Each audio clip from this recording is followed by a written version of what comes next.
Welcome everybody. It's the first time after years that we have seen people around in our activities. It's first lecture introducing Aksel Breistrand, recipient of a grant from Athens in Norway. We are very happy to have you with us. Before we start, and Paschalis Afiriadis, our new collaborator, will introduce him, I would like to say just a few words about the Institute, because we are entering a new phase.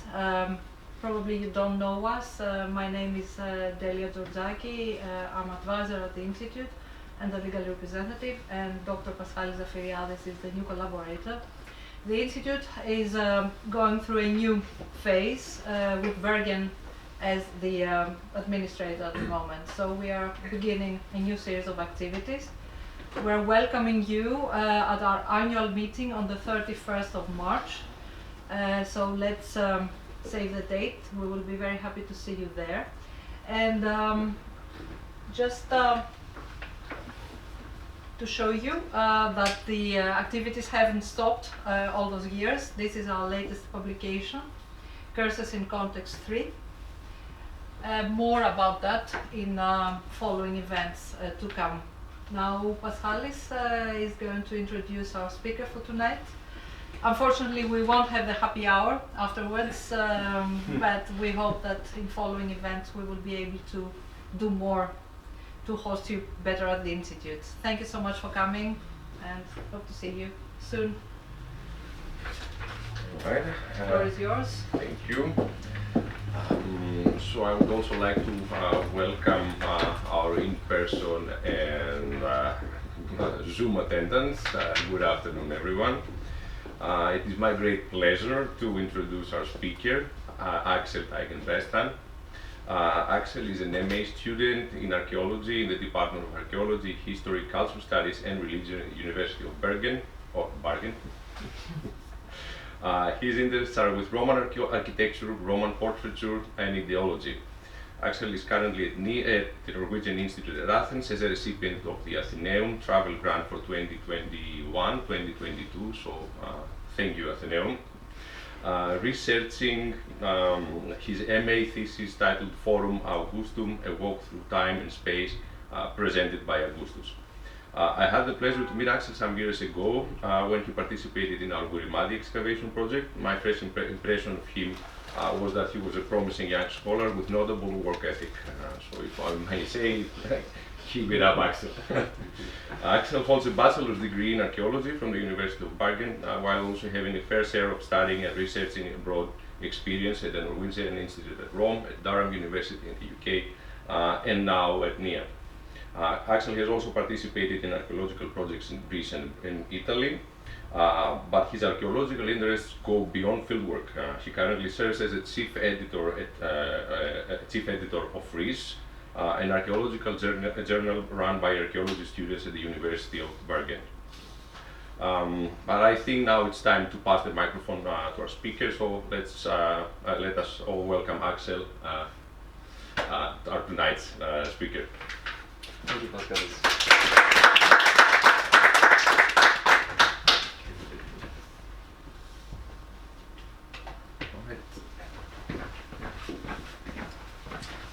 Thank you for that introduction, Paschalis, and thank you to you, Paschalis, and to Delia, and to the Norwegian Institute for hosting me here.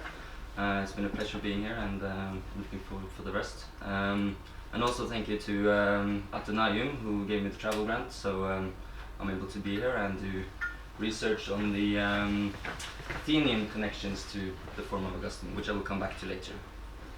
So the paper I will be giving tonight is entitled Ideology in Architecture, Past, Present and Future in the Forum of Augustus. So it's based on research I've been doing for my MA thesis, but I will be focusing on my main hypotheses, which I will present to you now.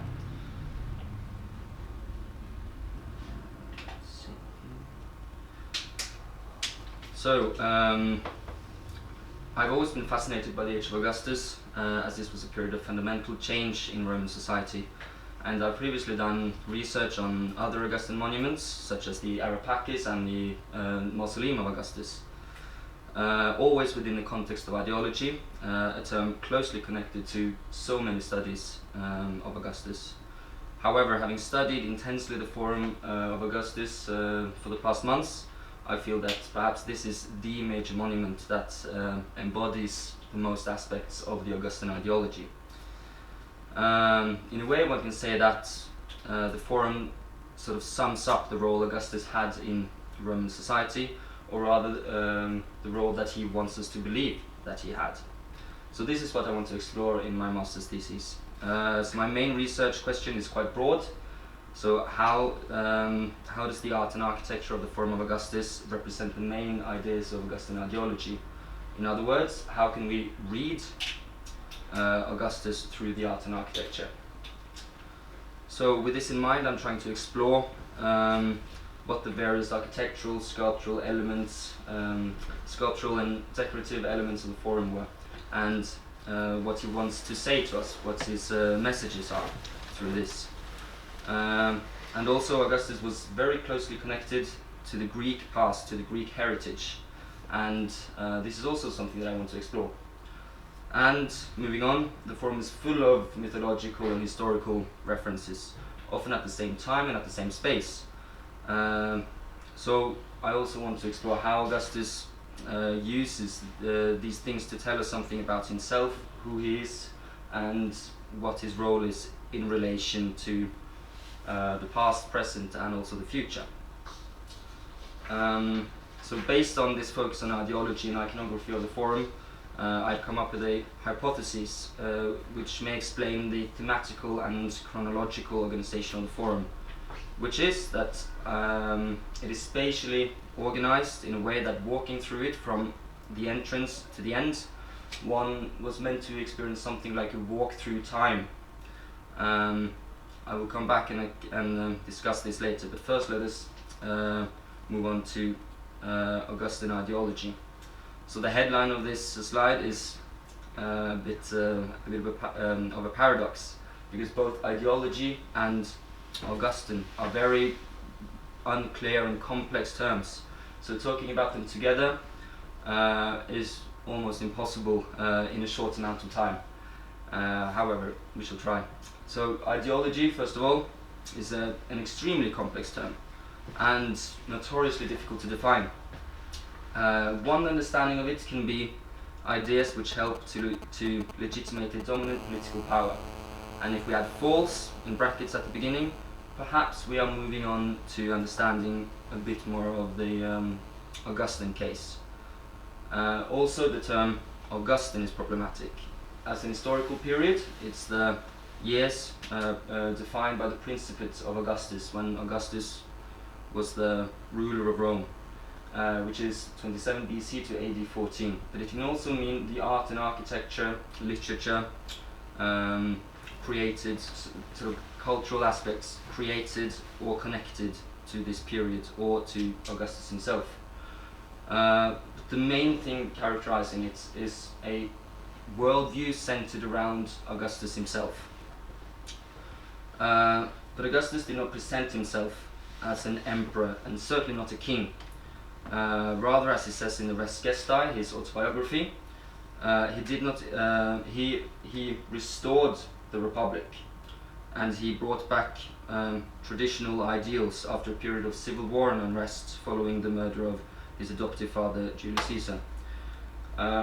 However, people studying Augustus today mainly sort of are able to look through this, and it is quite apparent that he controlled most aspects of society in the political, social, religious, economic and cultural spheres. And in order to do this, he promoted several titles connected to himself.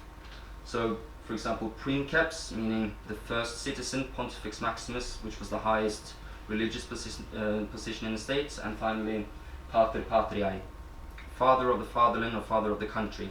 And this last title is very important for the Forum of Augustus, as this was inscribed on a statue centrally placed in the Forum. So, to present himself as this magnificent leader with all these abilities and virtues, Augustus used and controlled art and architecture, literature, culture, much in the same way as we can think of propaganda in the 20th and apparently, because of things going on at the moment, the 21st century. However, perhaps this was done in a slightly more subtle, complex and definitely multifaceted way. And as I said, I believe the Forum of Augustus is the monument that exemplifies this the most. So the story of the Forum of Augustus possibly begins in 42 BC, when Augustus vowed to dedicate a temple to Mars Ultor, or Mars the Avenger. And he did this at the Battle of Philippi, where he fought against the assassins of his adoptive father Julius Caesar, who died 2 years before. So the temple, as you see from this model, got a very prominent position in the Forum. As you see, it's placed right in the middle here. And the temple perhaps could also have been dedicated as a celebration of the return of lost military standards, specifically those lost by the triumvirate Crassus in 53 BC in Parthia, modern-day Iran, who were retrieved in 20 BC. And these were very important because these sort of embodied the Roman military or the Roman idea of being victorious in foreign countries. So these military standards were placed in the Kella, or the interior room of the temple, and probably the temple is connected to both of these events, and probably many other similar victorious events in the history of Rome. So both the temple and the Forum was paid for by Augustus himself, financed by spoils of war. For example, the war against Antony and Cleopatra, the Battle of Actium against Egypt, and he purchased land from residents in the nearby Suburra region. So he could say that he built the Forum on private property instead of evicting people from their homes, which is perhaps what he did in reality, but this isn't what he says, especially in his autobiography. However, the process of building the Forum probably began in the 20th BC, although there's very little source material for this. But it wasn't dedicated until 2 BC, and even then it wasn't finished. And it's the same with the temple. And there are many reasons why it took so long to build, but perhaps it's because, as I said, this was supposed to be the monument embodying the Augustan ideology the most, and therefore it needed to be absolutely perfect. And perhaps this can be supported by the fact that the last chapter of the Res Gesta, his autobiography, ends with the inscription Pater Patriae under a statue, as it says here, under the statue of a quadriga, which is a chariot or a four-horse chariot with Augustus in the chariot. So this triumphant statue was prominently placed in the middle of the Forum, as we shall see later.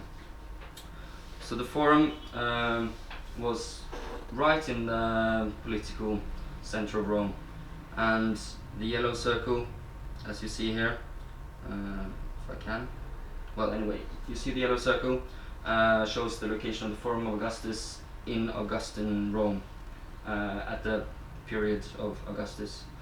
And directly below the Forum of Augustus was the Forum of Julius Caesar, and beyond that again was the Capitoline Hill, and then it was the Roman Forum also there. And here is a map of the Forum of Augustus within the Imperial Fora complex. So as you see, to the left of the Forum of Augustus is the Forum of Trajan, and then to the right are the Fora of Nerva and Vespasian, also called Forum of Peace or Temple of Peace. And then to the south is the Forum of Julius Caesar. And here is what we can see of the Forum today. As you see, well, the monumental scale is really, there. It's massive and it's huge. and compared to the modern buildings behind, it still looks very impressive. And the roads in the bottom half of the Forum are the Via Alessandrina and the Via dei Fori Imperiali, which you see Via Alessandrina here and Via dei Fori Imperiali. So the Forum continues underneath these modern roads. And the Forum was excavated during the fascist era in the 1920s and 1930s. But still, lots of the Forum are still underneath these modern roads. So moving on to the plan, the design plan, the outline layout of the Forum. So this plan is based on both archaeological material and textual evidence. So if we move from top of the plan to bottom, we can so the main architectural elements are the temple of Mars Ultor, placed in the middle of the Forum, and then to the left on this plan is the Hall of the Colossus, or also called Hall of the Genius Augusti. And then we have two porticos or colonnades running parallel down here, which were roofed areas supported by columns. And then on each side of the temple we have two exedrae, two also called hemicycles, which were semicircular structures flanking the porticos. And then we have, of course, the forecourt, or the Forum proper, where the quadriga with the inscription of Pater Patriae was placed underneath. And externally, the Forum was closed off by the huge wall that you saw in the last photo. And in the direction of the Suburra to the north, where the massive wall was, there were two entrances, as we can see, these ones moving on here. But there were probably also entrances to the south, at least one in the middle, possibly also several, because it's still under the modern roads. It's we don't have any archaeology to tell us about it. So altogether there must have been hundreds of columns in the Forum, and they were all in the Corinthian order, which was the order most used by the Augustan architects. And there were probably statues and decorations and marble of all different colours all over the Forum. So it was a place, a very memorable place in antiquity, probably. So let's look at some architectural details. So this slide shows one of the entrances to the Forum. So this is to the right of the temple, and you can see that it cuts through the massive firewall here. And then from this angle at the northeastern exedrae, you can see where the other photo was taken here. You see the scale of the firewall, which is built using local peperino tufa, which is a fireproof rock, and also with details of travertine, also locally quarried. And if you also see the large niches here, which were large enough to house statues, and there are also 2 stories of them. So there were statues all over the place in this area. And here's a detail of the Corinthian column at the one of the 3 still standing columns, and it's made from Luna marble, and it has a fluted shaft and a Corinthian capital, which is very typical, very typical of the architecture during Augustus. And then moving on to some decorative details, we see floral motifs moving on here in relief, and then also fragments of paint. There aren't many, but there are some fragments showing that you have both relief and painted motifs in wall paintings. And this is in situ still today. There are lots of marble still in situ, which is very impressive visiting the area. So in addition to the Roman white-grey Luna marble, which was used quite heavily, there are also the yellow giallo antico, which was very popular also at the time, from Numidia or modern Tunisia. And there were purple white Pavanazzetto from Phrygia in modern Turkey, and there was also black red Africano marble from Western Turkey. And there was probably also some Cipollino white-green marble quarried from Caristos, and there was also probably blue-grey Bardiglio from central Italy. So there were lots of different types of marble, making this a very, very colourful place, and probably, as I said, quite impressive to visit. So and also one can imagine that exhibiting all these different marbles was meant to sort of equal the width of Augustus' empire, showing how large it was by collecting marbles in different colour from all over the empire. And then moving on to the temple of Mars Ultor, or Mars the Avenger, which was probably the main reason that the Forum was built, or well, at least one very important function of the Forum was to house this massive temple. And based on the archaeological evidence, it is evident that this was an octa-style temple, as you can see in the reconstruction to the right, and it had a staircase of 17 steps leading up to the temple podium. And based on both archaeological and textual evidence, we also know that this was a very high rectangular temple, and it had acroteria in the shape of winged victories, and a pediment with statues of deities. And the pediment, yeah, so this you see here is a relief from the Claudian era, so about 30-40 years after Augustus' death, and it is believed to show the pediment of the temple of Mars Ultor. And the deities that have been identified and also described in the textual evidence are from left to right, a personification of the Palatine Hill, and then moving on, Romulus, Rome's mythical founder, and then we have Venus, which was a very important deity for both Julius Caesar and Augustus, as she was the divine mother of Aeneas, one of Rome's mythical founders, and then also the ancestress to the Julian family, which Augustus was part of through his adoption by Julius Caesar. And then the main figure in the center was Mars, and Mars was also connected to Rome, as he was the, or as he was said to be the father of Romulus and Remus, and Romulus of course ended up settling in Rome.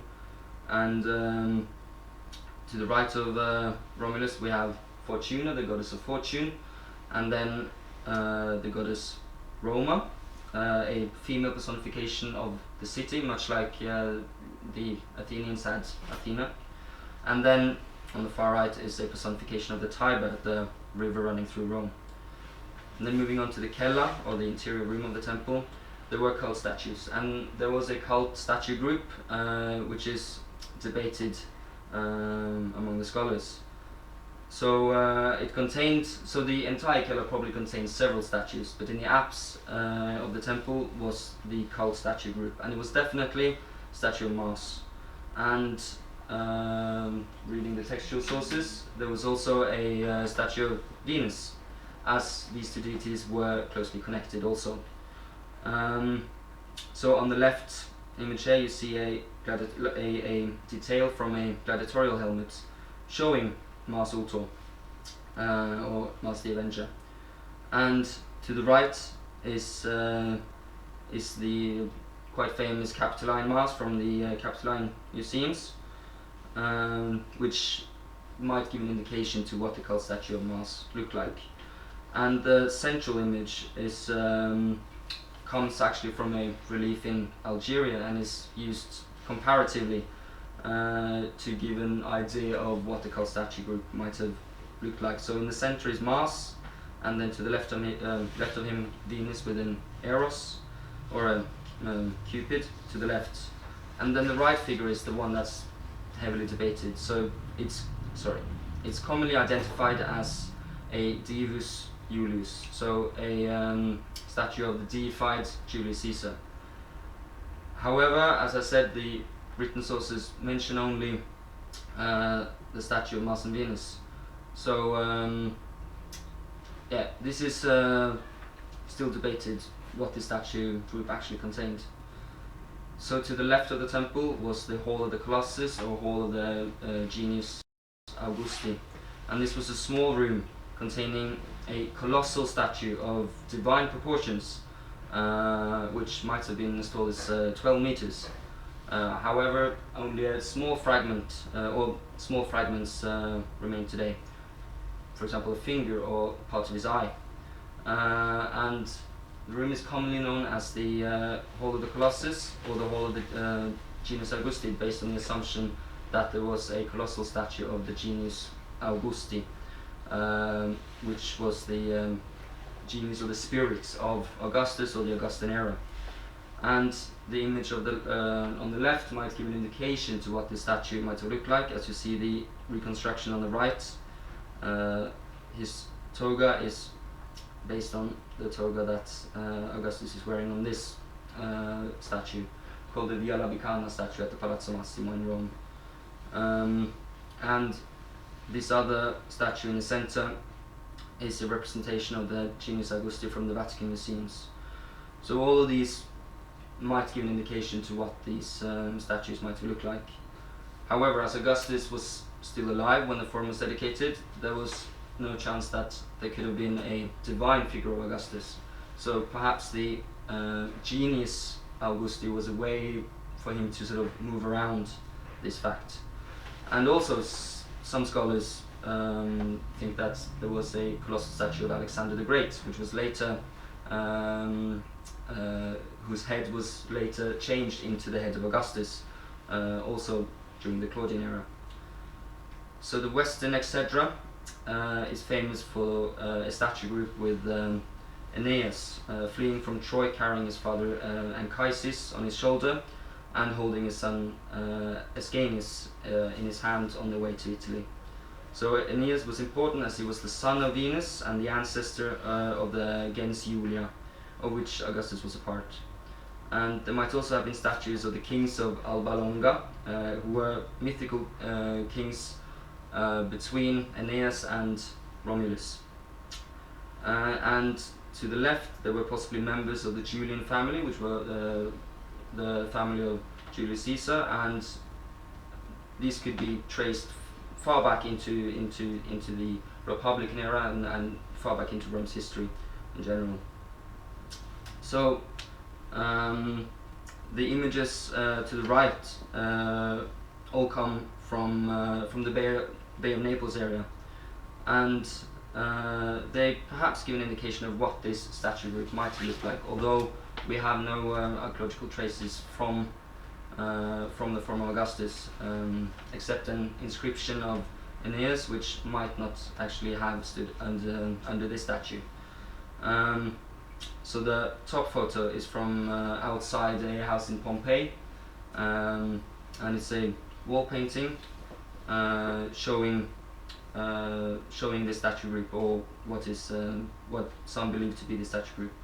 And underneath is a caricature from Stabia, which is quite funny, some would think, as it has phallic elements and also Aeneas as the head of a dog. So these were popular motifs being copied, at least in the areas around Rome and perhaps also other places of the empire. And then the Eastern Exedra is said to have housed a statue of Romulus, Rome's other mythical founder. So on both sides of the temples you had the two mythical founders of Rome. So this one here is from the same house in Pompeii, the one on the right here, and it stood on the other side of the doorway. So this was a house in Pompeii with the door in the center, and then you had these two wall paintings on each side, perhaps trying to imitate the Forum of Augustus. And it shows Romulus carrying the spolia opima, which was the arms that he got after defeating a king in the area in battle. So the central image is a plaster cast based on evidence from Augusta Emerita in modern Spain, where there was a forum which some say might have been quite similar to the Forum of Augustus in Rome. And also the image on the left is part of the same caricature group. So this also shows Romulus with as a dog, basically. And and also in the eastern exedra, flanking Romulus on each side, were the kings of Rome from Romulus to the beginning of the Republic, and then there were also the so-called Sumni Viri, which were exemplary men from the Republican era. And then moving on to the porticos, you have which were colonnaded which were colonnades with niches inside, roofed colonnades, so you could walk in and look at the niches which housed statues of the same Sumni as in the eastern exedra. So as you can see on this drawing reconstruction, they are often portrayed as wearing a toga, and underneath their statues were their names and titles on the basis of the statues, and then underneath were plaques commemorating their deeds and achievements in life. And the statue fragment on the right was found together with the inscription underneath, and so based on this inscription, we know that this was Drusus the Younger, son of Tiberius, so a member of the imperial family. So that gives us an indication of what kind of people were being portrayed in these areas. But the written sources mention also other statues in the Forum and in the portico, namely those of deities and personifications of conquered provinces.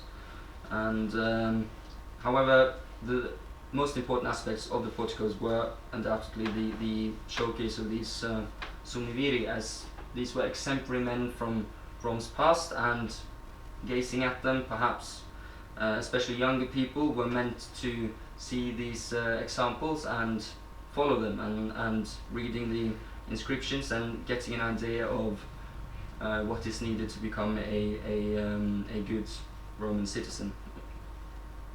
And on the attic of the porticos, which were two-storied, you had statues or columns in the shape of women, commonly known as caryatids.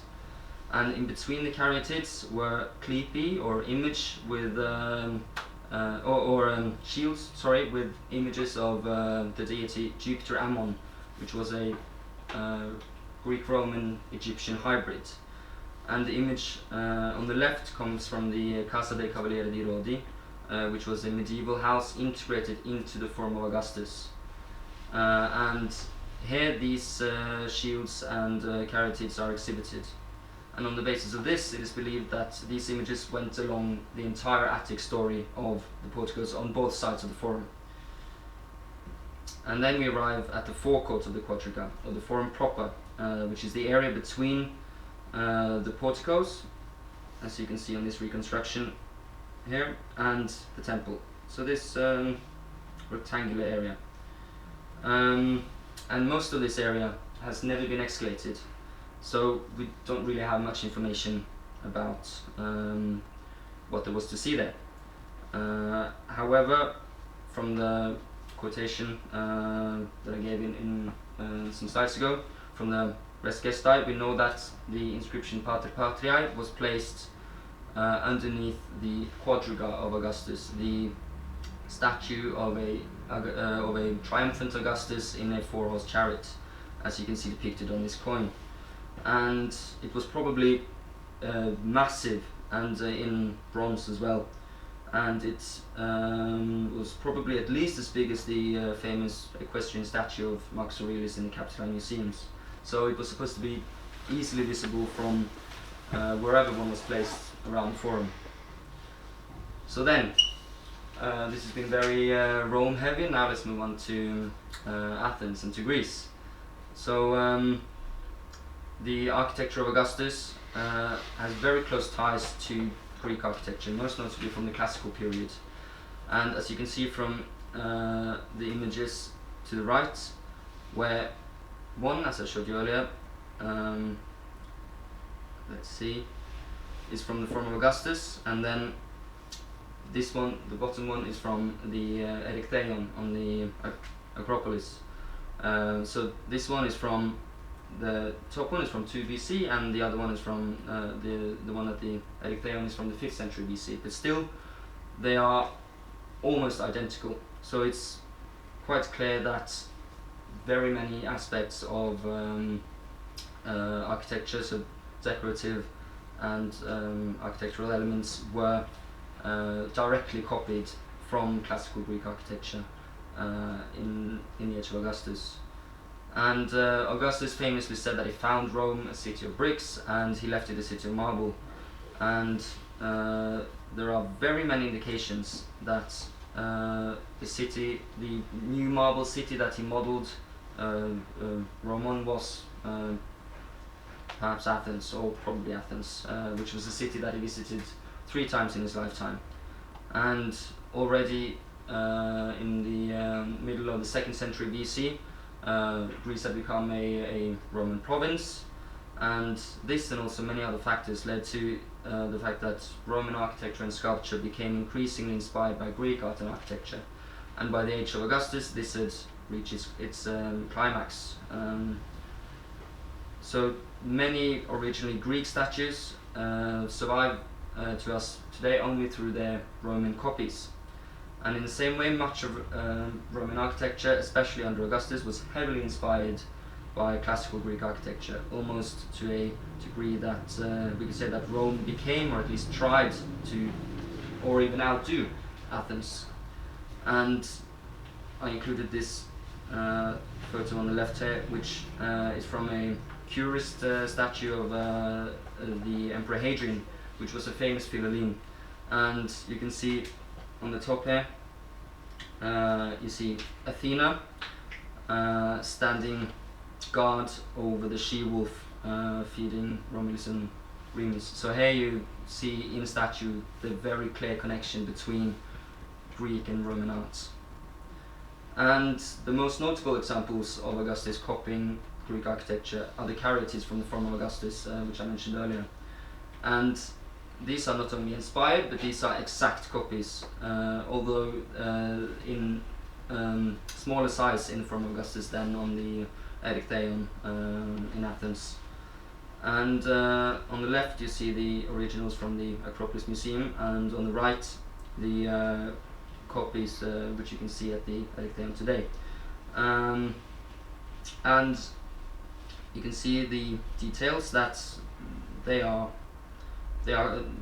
directly copied. And it's also interesting that these aren't classical elements, these are elements of archaic sculpture, as the caryatids were based on the archaic chore figures. So you have both elements of archaic and classical inspiration at the same time. And Augustus, as many other Roman generals and important figures before him, was a huge admirer of Alexander the Great. And Augustus actually used to seal used the portrait of Alexander as his seal when he signed letters. So he also famously visited his grave in Alexandria. So he was a huge admirer of Alexander. And in the Forum of Augustus, this is there are many references, or there could have been, or there might, maybe there were many references to Alexander in the original Forum of the Augustus. So, for example, Pliny mentions 2 paintings by the painter Apelles, which depicted Alexander, and these were supposed to have been placed in the most prominent area of the Forum of Augustus. We don't really know where that were, but many think that they were placed in the Hall of the Colossus, so right next to the Genius Augusti, or perhaps, as others think, the colossal statue of Alexander the Great, which later turned into a colossal statue of Augustus after his death. And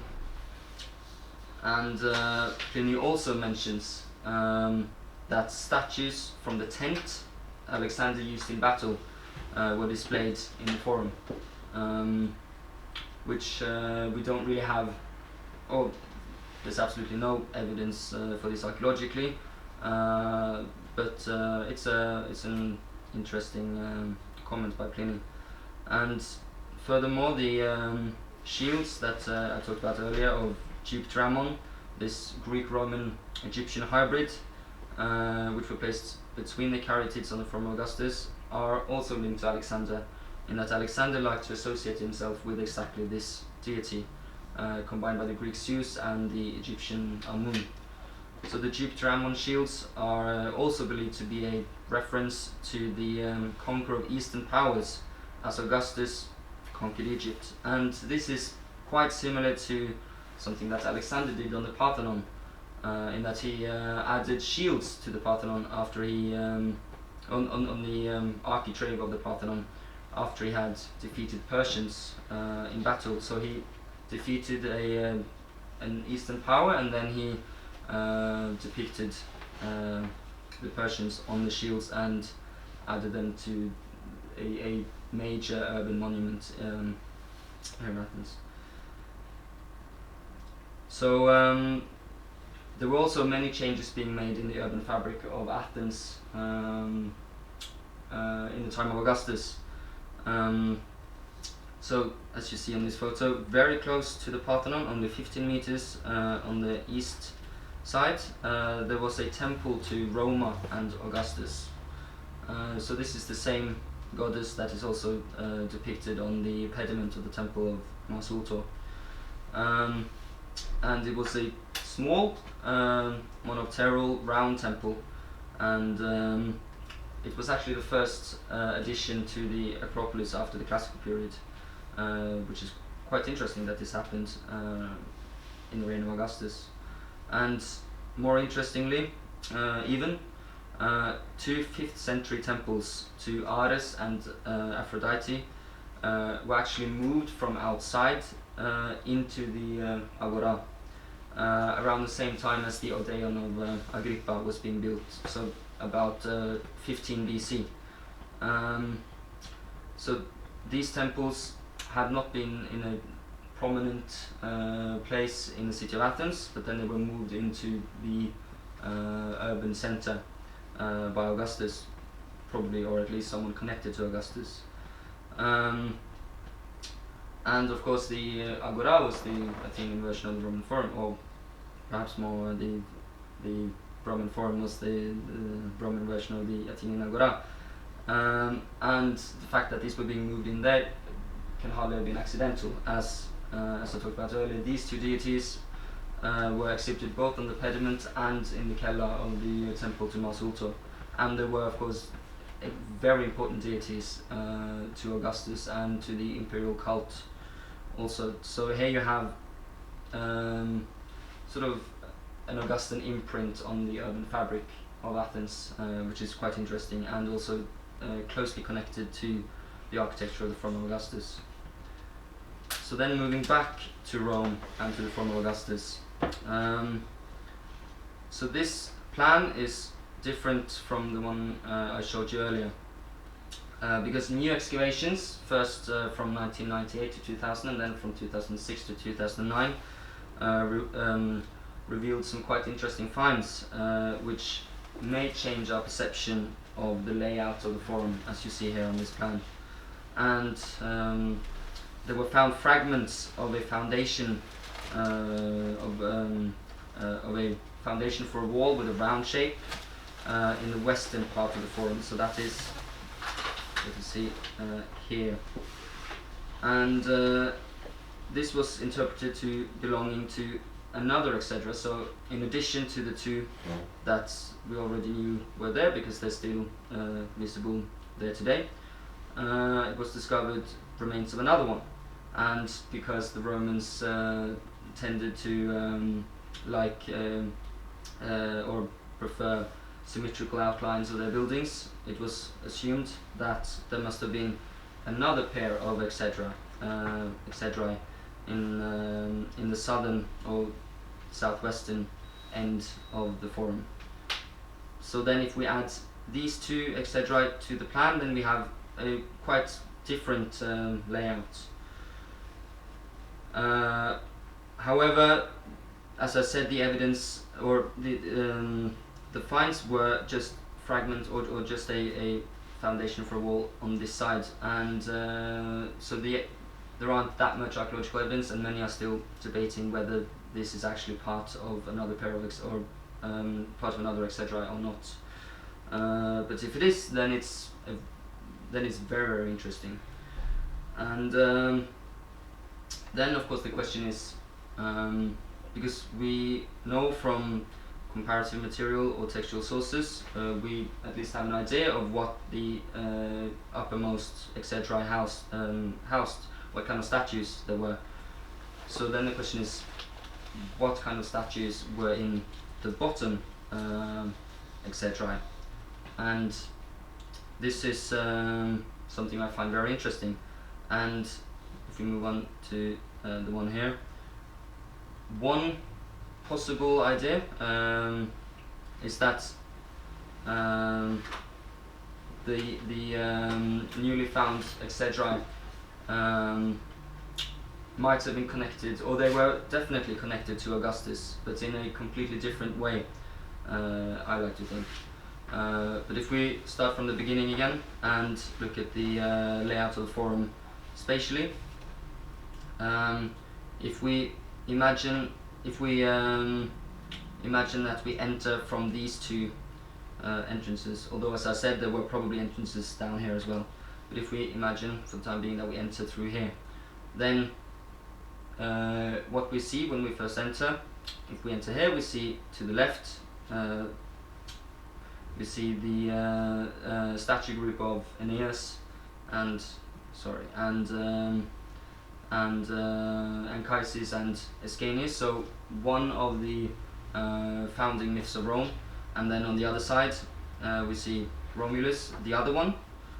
So we enter at the beginning of time, and then we move on and we see the temple, because of course as you were walking on the side of the temple you would only see the very high and imposing columns, but when you come in front of the temple you would see the temple and the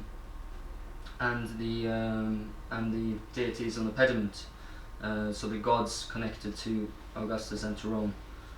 And then walking along, perhaps if it was a sunny warm day or a rainy day, you would walk in the roofed colonnades and the porticos to get shelter, and there you would see the statues of the summi viri, of the extemporary men from Rome's past. So then you would move a bit further up the history line and see the important figures of the Republican era.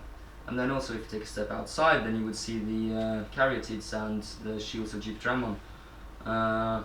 So again, links with the Greek past and the Greek heritage, and also the links with Alexander. And then moving on to the center, we arrive at the Quadriga of Augustus, the present, as I called it, because Augustus lived in the present. He was the everything was connected to him. So he controlled the past, and then, as you see here, all the arrows pointing to the Quadriga statue of Augustus, to Augustus in the center. And then perhaps if we imagine that there were these southern porticos, perhaps we could imagine that these represented the future. So, I mean, how do you represent the future? You don't know the future, but Augustus kind of did know the future because he established a dynasty, although he never said it, but he did. And so perhaps these porticos were meant to house future statues of members of the imperial family or other important figures in the future, is an idea. So to conclude, everything in the Forum of Augustus is controlled, dictated by and placed in relation to Augustus. So both the past, the present and the future is connected and is 100% controlled by Augustus if we imagine the outline looking something like this. Thank you.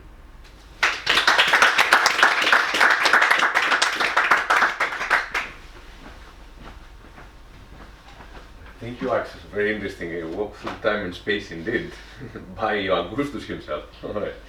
Now, any questions for Aksel? And this also goes for our Zoom attendants. If you have any questions, please, you can type them in chat, or I can unmute you. You can do that.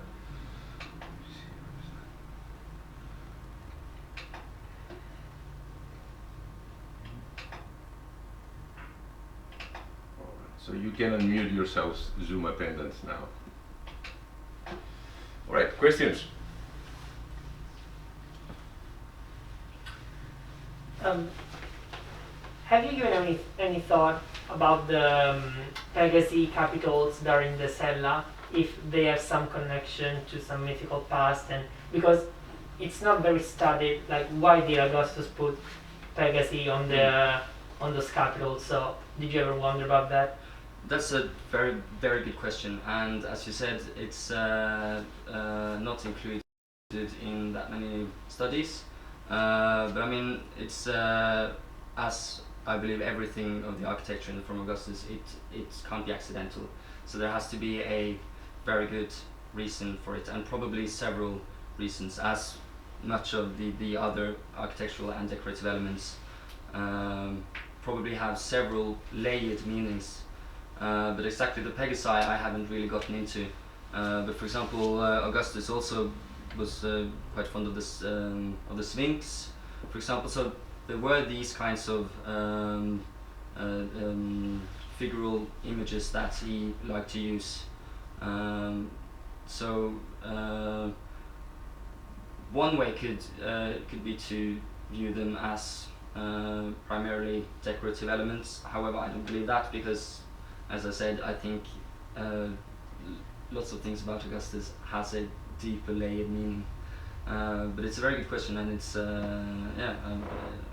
it's something that I should look into, definitely. Thank you. Other questions?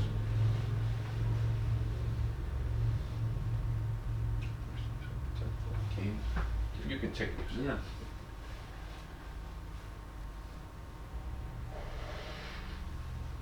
Can you think of elements or figures that are conspicuous in their absence from the Forum?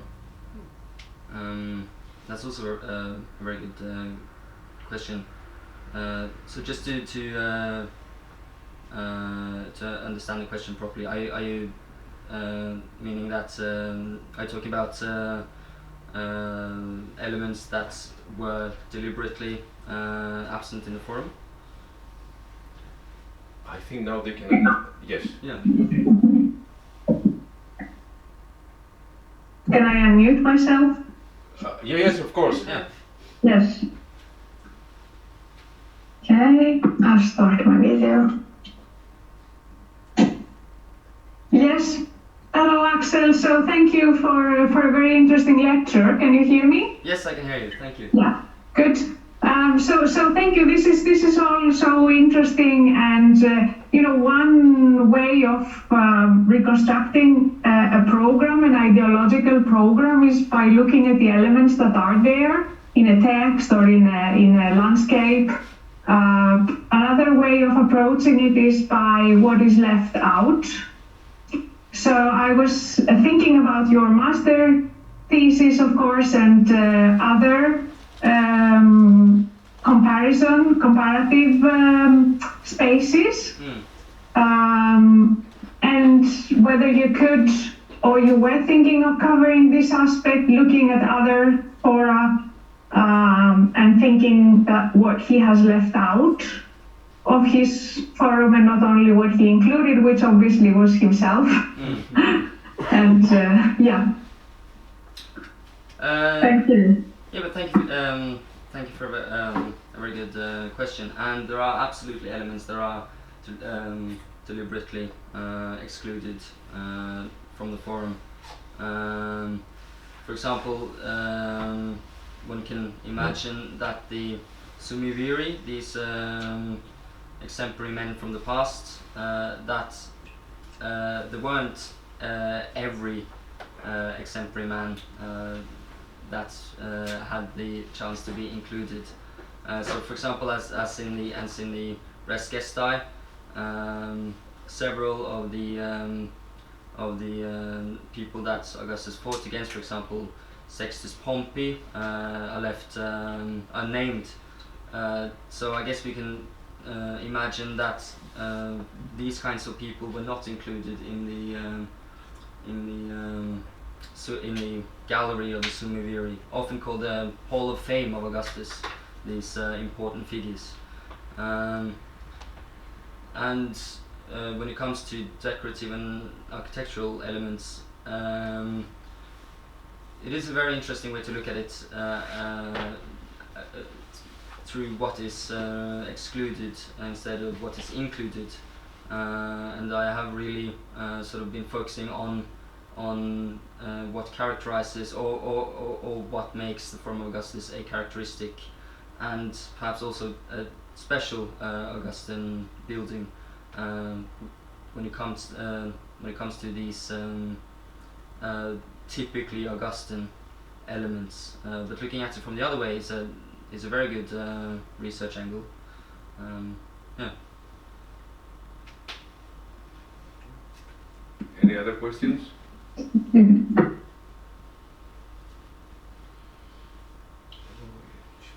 Scroll up.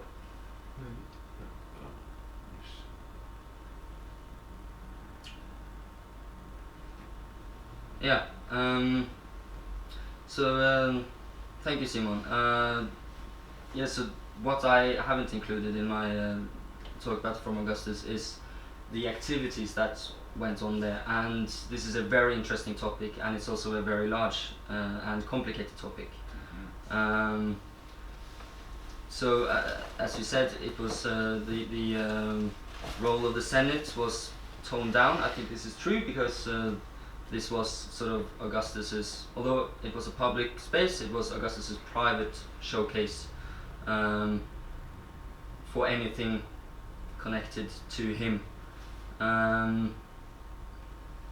And in that sense, I feel that perhaps Augustus is the only active part, and not only Augustus himself, but also these things that he's trying to connect him with, and I believe also the imperial family and the sort of dynastic elements are also definitely present. But I mean, the exedri, for example, were used to house to hold tribunals. So and in front of the Temple of Mars, generals had to meet up there before they went out on their missions, and other activities included the reception of the toga virilis, so the young Romans received the toga of manhood, so the ritual of leaving boyhood and entering manhood also happened there. But whether that was an activity available for everyone, or perhaps just for the rich and fortunate, is another thing. But I do think that it's mainly the things going on, and the things included are mainly those that Augustus can control, and allowing other parts or other factors enter, like the Senate, might have been maybe he didn't seek that kind of approach to this kind of monument that he built. Next question. Other questions for Aksel?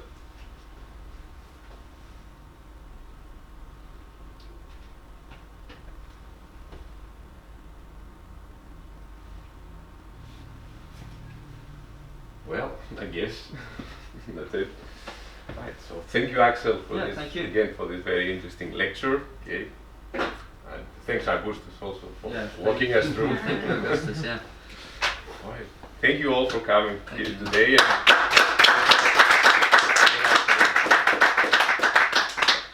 Thank you.